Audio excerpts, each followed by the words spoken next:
Hi நண்பர்களே, நலம் 360 சேனலுக்கு உங்களை அன்போடு வரவேற்கிறேன். இன்னைக்கு நம்ம வீடியோல எதை பத்தி பேச போறோம்னா, நம்ம தமிழ்நாட்டுல நன்கு அறியப்பட்ட ஒரு சிறந்த மரத்தோட பழத்தை பத்தி தாங்க பேச போறோம். அதுதான் விளாம்பழம். இது ஒரு சிலர் உட் ஆப்பிள், லிமோனியா அசிடிஸ்மா, அப்படி இல்லைன்னா விளாம்பரி அப்படின்னு கூட சொல்லுவாங்க. இது பழமையான ஆயுர்வேத மருந்துகள்ல பயன்படுத்தப்படுற ஒரு சக்தி நிறைஞ்ச இயற்கை வரப்பிரசாதம் அப்படின்னு சொல்லலாம். இந்த பழம் வெறும் சுவைக்காக மட்டும் இல்லைங்க, நம்ம உடம்புக்கே முழு பராமரிப்பு கொடுக்கக்கூடிய ஒரு பழம்னு சொல்லப்படுது. இந்த விளாம்பழம் ஒரு தனித்துவமான சுவை கொண்டது. இது இனிப்பு, புளிப்பு மற்றும் துவர்ப்பு ஆகியவற்றின் கலவையா விவரிக்கப்படலாம். இது ஒரு வலுவான நறுவனம் மற்றும் சற்று கரடுமுரடான அமைப்பை கொண்டிருக்குங்க. விளாம்பழத்துல எண்ணற்ற நன்மைகள் இருக்கு. விளாம்பழத்தோட ஆரோக்கிய நன்மைகளும் அதுல இருக்கிற ஊட்டச்சத்தை பத்தியும் இன்னைக்கு நம்ம விரிவா தெரிஞ்சுக்க போறோம். அதுக்கு முன்னாடி நலம் 360 சேனலை சப்ஸ்கிரைப் பண்ணாதவங்க சப்ஸ்கிரைப் பண்ணிக்கோங்க. மறக்காம பக்கத்துல இருக்க பெல் ஐகானை பிரஸ் பண்ணிக்கோங்க. வாங்க வீடியோக்குள்ள போலாம். விளாம்பழம் இது ஒரு கரடு முரடான ஒரு பழம். இது காட்டு மரத்துல உருவாகக்கூடிய ஒரு பழங்க. இதோட வெளிப்புறம் கொஞ்சம் கடினமா கொட்டையாக இருக்கும். உள்ள மஞ்சள் பழுப்பு நிறம் கொண்ட பிசுபிசுப்பு பழக்குழம்பு இருக்கும். அதுதான் நம்ம சாப்பிட்ற ஒரு பகுதிங்க. இந்த மரம் இந்தியா, இலங்கை, நேபாளம், மியான்மர் மாதிரியான நாடுகள்ல வளருது. தமிழ்நாட்டுல குறிப்பா மலைப்பகுதி, கிராமப்புறங்கள இதை அதிகமா நம்ம காண முடியும். விளாம்பழம் இந்திய துணைக்கண்டம் மற்றும் தென்கிழக்கு ஆசியாவை பூர்வீகமா கொண்ட வெப்பமண்டல பழங்க. விளாம்பழம் வட்டமானது மற்றும் மர அமைப்புடன் கடினமான ஓடு கொண்டது. இதனால இதை மர ஆப்பிள் அப்படின்னு அழைப்பாங்க. வெளிப்புற ஷெல் கடினமானது மற்றும் மஞ்சள் பச்சை நிறத்தை கொண்டிருக்கும்.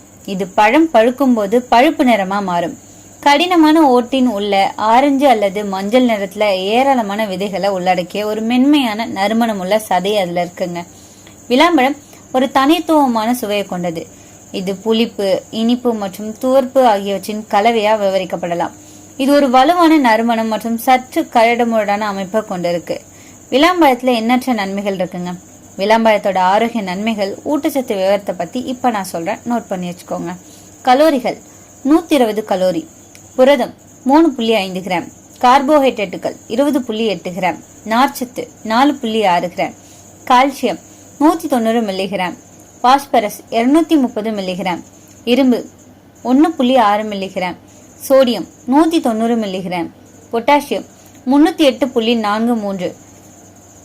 இந்த விளாம்பழத்துல vitamin A, vitamin C, vitamin B complex, calcium, இரும்பு, பாஸ்பரஸ், ஆன்டி ஆக்சிடென்ட்ஸ், நார்ச்சத்து, இயற்கை சிட்ரிக் அமிலம், இது எல்லாமே சேர்ந்து நம்ம உடலுக்கு ஒரு முழு சக்தி பேட்டரி மாதிரி வேலை செய்யுது.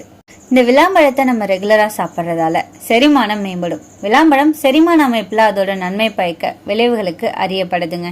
இது பொதுவா வயிற்றுப்போக்கு மற்றும் எரிச்சல் கொண்ட குடல் நோய்க்குறி போன்ற செரிமான கோளாறுகளுக்கு சிகிச்சையளிக்க பயன்படுது. விளாம்பழத்துல உள்ள ஆன்டி பாஸ்மோடிக் பண்புகள் இரைப்பை குழாயை ஆற்றவும் அஜீரணத்தின் அறிகுறிகளை போக்கவும் உதவியா இருக்கு. இது மலச்சிக்கலுக்கு சிறந்த இயற்கை மருந்தாகவும் இருக்கு. விளாம்பழத்துல நல்ல அளவு தண்ணீர் இருக்குங்க. இது சருமத்தை ஹைட்ரேட் செய்ய உதவுது. சருமத்துல நெகிழ்ச்சி தன்மையை பராமரிக்கவும் வறட்சி மற்றும் செதில்களை தடுக்கவும் போதுமான நீரேற்றம் ரொம்பவே அவசியம். விளாம்பழம் அலர்ஜி எதிர்ப்பு பண்புகளையும் கொண்டிருக்கு. இது எரிச்சலூட்டும் சருமத்தை ஆற்றவும் அமைதிப்படுத்தவும் உதவுது. முகப்பரு, அரிக்கும் தோலால் அலர்ஜி போன்ற நிலைகளுக்கு இது பயனுள்ளதா இருக்கு. விளாம்பழம் சுவாச அமைப்புல ஒரு இனிமையான விளைவை கொண்டிருப்பதா நம்பப்படுதுங்க. இது மூச்சு குழாய் தசைகளை தளர்த்தவும் சுவாசிப்பதில் சிரமத்தை போக்கவும் உதவியா இருக்கு. இது ஆஸ்துமா தாக்குதல்களின் போது ஓரளவு நிவாரணம் அளிக்கும். இருந்தாலுமே ஆஸ்துமா அப்படின்றது மருத்துவ கவனிப்பு தேவைப்படுற ஒரு நீண்ட கால சுவாச நிலை மற்றும் ஒரு சுகாதார நிபுணரின் வழிகாட்டுதலின் கீழே நிர்வகிக்கப்பட வேண்டும் அப்படின்றத கவனத்துல கொள்ள வேண்டியது ரொம்பவே அவசியங்க. விளாம்பழம் கருப்பை தூண்டும் பண்புகள் இருப்பதாக கருதப்படுது. இது மாதவிடாய் சுழற்சியை சீராக்க உதவுது. ஹார்மோன்களை சமநிலைப்படுத்தவும் ஆரோக்கியமான மாதவிடாய் ஓட்டத்தை ஆதரிக்கவும் இது உதவியா இருக்கும்னு நம்பப்படுது. விளாம்பழம் ஹார்மோன் சமநிலைப்படுத்தும் பண்புகளை கொண்டிருப்பது அறியப்படுது. இது இனப்பெருக்க ஆரோக்கியத்தை பாதிக்கக்கூடிய ஹார்மோன் ஏற்றத்தாழ்வுகளை நிவர்த்தி செய்ய உதவுது. இது நாளமில்லா அமைப்பின் சரியான செயல்பாட்டை ஆதரிப்பதாகவும் ஹார்மோன் சமநிலையை மேம்படுத்துவதாகவும் நம்பப்படுதுங்க. விளாம்பழத்துல வைட்டமின் சி நிறைஞ்சிருக்கு. இந்த வைட்டமின் ஒரு சக்தி வாய்ந்த ஆக்சிஜனேற்றி ஆகும். இது நோய் எதிர்ப்பு சக்தியை அதிகரிக்க உதவியா இருக்கு. இது தொற்று நோய்களை எதிர்த்து போராடவும் நோய்களின் காலத்தை குறைக்கவும் ஒட்டுமொத்த ஆரோக்கியத்தை மேம்படுத்தவும் உதவுது. நீரிழிவு மேலாண்மையை கட்டுப்படுத்துது. விளாம்பழம் குறைந்த கிளைசமிக் குறியீட்டு பழமா கருதப்படுது. இது கிளைசமிக் குறியீட்டை கொண்டிருக்கு. அதாவது இது இரத்த சர்க்கரை அளவுகளில் குறைந்த தாக்கத்தை ஏற்படுத்துது. இரத்த சர்க்கரை அளவை கட்டுக்குள் வைத்துக் கொள்ளவும் நீரிழிவு நோயை கட்டுப்படுத்தவும் இது ரொம்பவே ஹெல்ப்ஃபுல்லா இருக்குங்க. விளாம்பழம் ஒரு சிறந்த செரிமான மருந்து. அதுல உள்ள நார்ச்சத்து குடல் செயல்களை தீராக்குது. அஜீரணம், வயிற்றுப்புண், மலச்சிக்கல் இது எல்லாமே இதை சாப்பிட்டா குறையும். வயிற்று வாயு, புளிப்பு போன்ற பிரச்சனைகளையும் குறைக்க இது உதவியா இருக்கு. நம்ம பாட்டி காலத்துல மதிய உணவுக்கு பிறகு விளாம்பழம் பழசாறு குடிக்கிறது வழக்கமா இருந்திருக்கு. அதனாலதான் அந்த நேரத்துல ஜீரண பிரச்சனை அப்படின்னு ஒண்ணு இருந்ததே கிடையாது. இதய ஆரோக்கியத்துக்கு ரொம்பவே நல்லதுங்க. இதுல உள்ள ஆன்டி ஆக்சிடென்ட் பொட்டாசியம் ரத்த அழுத்தத்தை கட்டுப்படுத்தி இதய துடிப்பை சீரா வச்சிருக்க உதவியா இருக்கு. கொலஸ்ட்ராலை குறைக்க இது ரொம்பவே ஹெல்ப்ஃபுல்லா இருக்குங்க. மன அழுத்தம் மற்றும் மூளை ஆரோக்கியத்துக்கு சிறந்தது. விளாம்பழம் மூளை ஆரோக்கியத்துக்கு நல்லதுங்க. இதுல உள்ள இயற்கை சர்க்கரை மற்றும் இரும்பு மூளை செல்களுக்கு சக்தி தருது. மன அழுத்தம், சோர்வு, கவலை குறைக்க உதவியா இருக்கு. விளாம்பழம் ஒரு இயற்கை லாக்ஸேட்டிவ்ங்க. அதாவது குடல்களை மென்மையாக்கி கழிவை வெளியேற்ற உதவுற ஒரு பொருளா விளங்குது. மலச்சிக்கலால அவதிப்படுறவங்களுக்கு இது ஒரு அருமையான தீர்வுன்னு சொல்லலாம். இதில் உள்ள வைட்டமின் சி நம்ம உடல்ல நோய் எதிர்ப்பு சக்தியை அதிகரிக்குது. சளி, காய்ச்சல், வைரஸ் தாக்கம் போன்றவற்றை எதிர்த்து பாதுகாக்கும். விளாம்பழம் சருமத்துக்கு இயற்கை டானிக்காக வேலை செய்யுதுங்க. இது உடல்ல உள்ள நச்சுக்களை வெளியேற்றி முகம் பளிச்சிட உதவுது.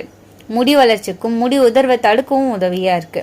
விளாம்பழம் ஒரு இயற்கை பிளட் பியூரிஃபையர். இது கல்லீரல் செயல்பாட்டை சீராக்கி நச்சுக்களை நீக்குது. தோல் பிரச்சனைகள், முகப்பரு போன்றவை குறையும். விளாம்பழ சாறு சாப்பிட்டா சுவையாகவும் ஆரோக்கியமாகவும் இருக்கும். கூடிய தண்ணீர்ல விளாம்பழம் பழுக்கும் போது சிறிது பனங்கற்கண்டு, சிட்டிகை உப்பு சேர்த்து குடிச்சிங்க அப்படின்னா உடம்பு குளிர்ச்சியாகும். அதிக அளவில் இதை எடுத்தோம்னா சில பக்க விளைவுகள் உண்டு. அது என்னென்னு தெரியுமா? அதிகமா சாப்பிட்டா வயிற்றுப்போக்கு வர வாய்ப்பு இருக்கு. குளிர்ச்சியான உடம்பு கொண்டவங்களுக்கு சளி, காய்ச்சல் ஏற்படலாம். கர்ப்பிணிகள் மற்றும் தாய்ப்பால் கொடுக்கும் பெண்கள் அதிகமா சாப்பிடக்கூடாது. சிறுநீரக நோயாளிகள் மருத்துவ ஆலோசனை மட்டும்தான் சாப்பிடணுங்க. இதை பயன்படுத்துறதுக்கு சில விதம் இருக்கு. அது என்ன தெரியுமா? தினமும் ஒரு சிறிய கிண்ணம் அளவு சாப்பிடலாம். ஜூஸ் செஞ்சு குடிக்கலாம். பானம், பச்சிரி, சட்னி வடிவில் கூட நம்ம இதை பயன்படுத்தலாம். ஆயுர்வேதத்திலும் சித்த மருத்துவத்திலும் விளாம்பழம் மிக முக்கியமானதா கருதப்பட்டிருக்கு. காய்ச்சல், குடல் பிரச்சனை, குடல் நுண்ணுயிர் தொற்று போன்றவற்றுக்கு இதை மருந்தா பயன்படுத்தி வந்திருக்காங்க. விளாம்பழம் ஒரு இயற்கை மருந்துங்க. அது மட்டும் இல்லாம இது ஒரு இயற்கை அற்புதம் கூட சொல்லலாம். இதுல சத்துக்களும் மருந்து குணங்களும் நிறையவே இருக்கு. அதிகப்படுத்தாம சரியான அளவுல எடுத்துக்கொண்டோம் அப்படின்னா நம்ம உடலுக்கு பெரிய ஆதாரம் அதுல இருந்து கிடைக்கும். இயற்கையோடு இணைந்த வாழ்க்கை வாழ்வதுதான் உண்மையான ஆரோக்கிய ரகசியம்னு சொல்லப்படுது. அதனால இயற்கை உணவுகளையும் மரபு வழி பழக்கங்களையும் மறக்காம உங்க உணவுல சேர்த்துக்கொள்ளுங்க. இன்னைக்கு நான் சொன்ன விஷயங்கள் எல்லாமே உங்களுக்கு ஹெல்ப்ஃபுல்லா இருக்கும்னு நம்புறேன். இந்த வீடியோ உங்களுக்கு பிடிச்சிருந்துச்சுன்னா லைக் பண்ணுங்க, ஷேர் பண்ணுங்க, மறக்காம நம்ம சேனலை சப்ஸ்கிரைப் பண்ணுங்க. அடுத்த ஒரு அற்புதமான வீடியோல சந்திக்கிறேன்.